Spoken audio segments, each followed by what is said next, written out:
और इधर तालिबान की गुटबाजी पर सनसनीखेज दावा हुआ है। मुल्ला बरादर के साइडलाइन होने से बड़ी तकरार, बरादर और हक्कानी गुट में जबरदस्त टकराव की खबरें हैं। बरादर की नाराजगी से गृह युद्ध के हालात हैं, ये सोर्सेस बता रहे हैं, सूत्रों के हवाले से खबर आ रही है। और पहले भी कहा जाता था कि बरादर नाराज चल रहे हैं। जिस तरीके से शुरू से यह बात सामने आ रही थी कि बरादर को प्राइम मिनिस्टर का ओहदा दिया जा सकता है, लेकिन जब सरकार का ऐलान हुआ, जब जिम्मेदारियों का ऐलान हुआ तो बरादर दरकिनार किए गए। और अब खबर यह आ रही है कि डिफरेंसेस बढ़ते जा रहे हैं। बरादर और हक्कानी में जंग की संभावनाएं जताई जा रही हैं। सिविल वॉर की तरफ अफगानिस्तान और तालिबान सरकार बढ़ती दिखाई दे रही है।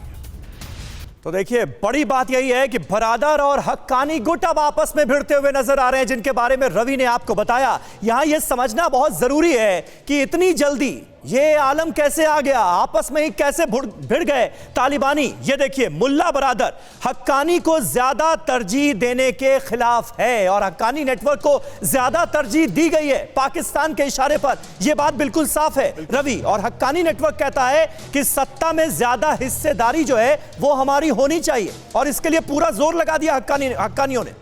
बिल्कुल, और ऐसा लग रहा है कि यह लड़ाई थमेगी नहीं, यह सिलसिला आगे बढ़ता जाएगा। देखिए, मुल्ला बरादर के पक्ष पर क्या है कि पाकिस्तान पर भरोसा नहीं है मुल्ला बरादर और उनके जितने भी समर्थक हैं, और हक्कानी नेटवर्क पाकिस्तान का घोषित पिट्ठू है। पाकिस्तान इसकी वकालत करता है, इसके माध्यम से ही अफगानिस्तान में पैठ बना रहा है। बिल्कुल, और मुल्ला बरादर का यह रुख था कि अमेरिका से समझौते में मुल्ला बरादर ने कितनी अहम भूमिका निभाई। हमने देखा है हमेशा दोहा में अमेरिकन डेलीगेशन से मुलाकात मुल्ला बरादर की ही होती थी। उधर हक्कानी नेटवर्क जो है उसका तो कोई रोल ही नहीं रहा समझौते में, और यही बात मुल्ला बरादर को नागवार गुजर रही है कि इसके बावजूद हक्कानी नेटवर्क का प्रभुत्व तालिबान की सरकार में इतना ज्यादा कैसे। समीर, और अपनी कूटनीति को अमेरिका पर जीत का नतीजा मानता है मुल्ला बरादर का यह गुट, और दूसरी तरफ हक्कानी नेटवर्क की बात करें तो अफगानिस्तान को युद्ध से जीतने का दावा करता है।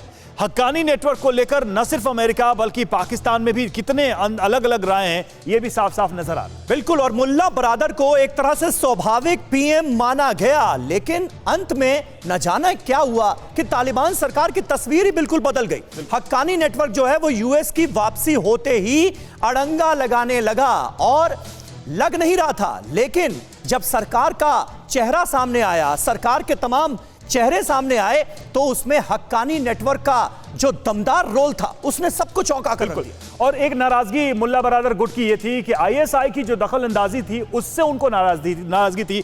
पाकिस्तान जिस तरीके से इन्वॉल्व हो रहा था, एक तरीके से प्रॉक्सी फेस बनाकर, वहीं दूसरी तरफ हक्कानी नेटवर्क की बात करें तो आईएसआई की मदद से ही वो अहम विभाग पर कब्जा जमा चुका था। हक्कानी नेटवर्क एक ही परिवार के 4 लोगों को अलग अलग जिम्मेदारियां दी गई थी, अलग अलग प्रांतों में उन्हें गवर्नर बनाया गया था, और यह बड़ी नाराजगी का कारण सबब बनता चला गया। न्यूज़ टॉप 9 रोज सुबह 7 बजे और शाम 7 बजे सिर्फ TV9 भारतवर्ष पर।